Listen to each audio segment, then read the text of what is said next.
রাসূলের সাহাবায়ে কেরামরা ঈমানের জন্য কেমন পরীক্ষা দিয়েছেন আমি এই ঘটনা বলে আমার আলোচনা শেষ করব।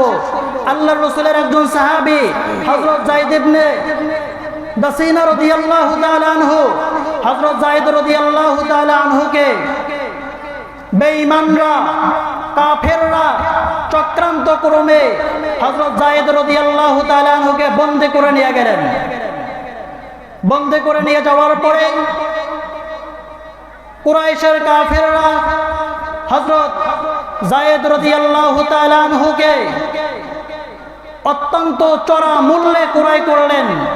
এই চড়া মূল্যে ক্রয় করার একটি কারণ, হযরত যায়েদ রাদিয়াল্লাহু তাআলা আনহু বদরের যুদ্ধে কুরাইশের বড় বড় নেতৃবৃন্দ লিডারদেরকে হত্যা করেছিলেন, কতল করেছেন।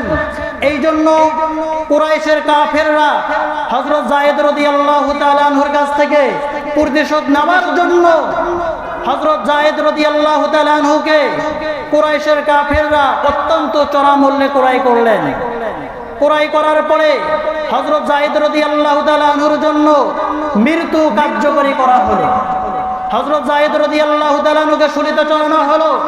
শুলিতে চড়ানোর পরে কাফেরের বড় বড় নেতৃবৃন্দরা, কুরাইশের নেতৃবৃন্দগণ বলতেছেন, রাসূলের সাহাবী যায়েদ, তোমার মৃত্যুর শেষ সময়ে তুমি উপনীত হয়েছো, কিছুক্ষণ পরেই তোমার ইন্তেকাল হয়ে যাবে, তুমি দুনিয়ার বুক থেকে চিরবিদায় নেবে।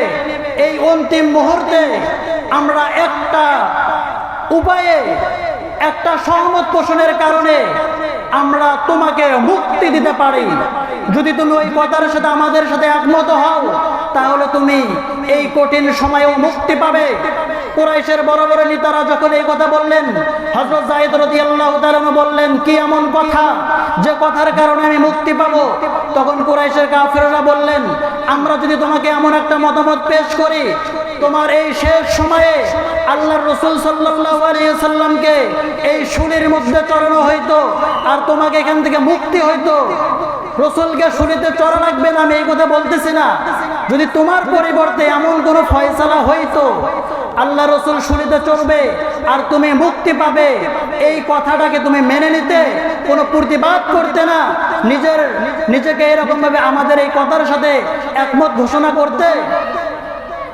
তখন রাসূলের সাহাবী হযরত যায়েদ রাদিয়াল্লাহু তাআলা আনহু বলেন, রাসূলকে তো এখানে চড়ানোর দূরের কথা, যদি এমন কোন অফার আমাকে দেওয়া হয়, আল্লাহর রাসূল সাল্লাল্লাহু আলাইহি ওয়াসাল্লামের পায়ের মধ্যে একটা কাঁটা ফুটবে, একটা কাঁটা বিদ্ধ হবে, আর আমি এই ফাঁসির মঞ্চ থেকে চিরতরে মুক্তি পাবো, তারপর আমি যায়েদ কখনোই এই মত, এই উপায় আমি গ্রহণ করতে পারি না, আমার দ্বারা কখনো সম্ভব নয়। আমি শাহাদাতের তামান্না বুকে লালিত পালিত করি, শাহাদাতের তামান্না বুকের মধ্যে ধারণ করি, আমি আল্লাহর জন্য নিজের জীবন দিয়ে দেব। হযরত যায়েদ রাদিয়াল্লাহু তাআলা আনহু শাহাদাতের সাথে আলিঙ্গন করলেন, শাহাদাতের মৃত্যু বুকে নিয়ে তিনি দুনিয়া থেকে চিরবিদায় নিয়ে অন্ধকার কবরে চলে গেলেন। সম্মানিত হাজিরিন, আমার লক্ষ্য বিষয় হলো আজকে আমাদের যে ঈমান আছে, বর্তমান জামানার মধ্যে যেভাবে ফিতনা ফাসাদের জামানা, কাদিয়ানীদের ফিতনা, খ্রিস্টানদের ফিতনা, বিভিন্ন এজেন্টের ফিতনা, বিভিন্ন গোয়েন্দা সংস্থা এবং বিভিন্ন ইহুদি খ্রিস্টানদের দালালরা আমাদের বাংলাদেশের মধ্যে আনাচে কানাচে ছড়িয়ে পড়েছে আমাদের ঈমান নামক এই দৌলতকে তারা চুরি করে নিয়ে যাওয়ার জন্য। এই জন্য আমাদেরকে সজাগ থাকতে হবে, আমাদের ঈমানকে হিফাজত করতে হবে। কোনো কাদিয়ানী গোষ্ঠী বিভিন্ন এলাকার মধ্যে ছড়িয়ে পড়ে আছে, তারা আমাদের মুসলমানের সন্তানদেরকে বিভিন্ন অর্থর থেকে লোভ করিয়ে কাদিয়ানী বানিয়ে দিচ্ছে। বলেন তো, কাদিয়ানীরা মুসলমান না কাফের? কাফের। আর কোন মুসলমানের সন্তান যদি একবার দিন ইসলাম থেকে ফিরে কাফের হয়ে যায়, সারা জীবনের জন্য সে জাহান্নাম হয়ে যাবে। এই জন্য আমাদের ঈমান বর্তমান সময়ে সবচাইতে যে বিষয়টা, তা হচ্ছে আমাদের ঈমানের দুর্বলতা।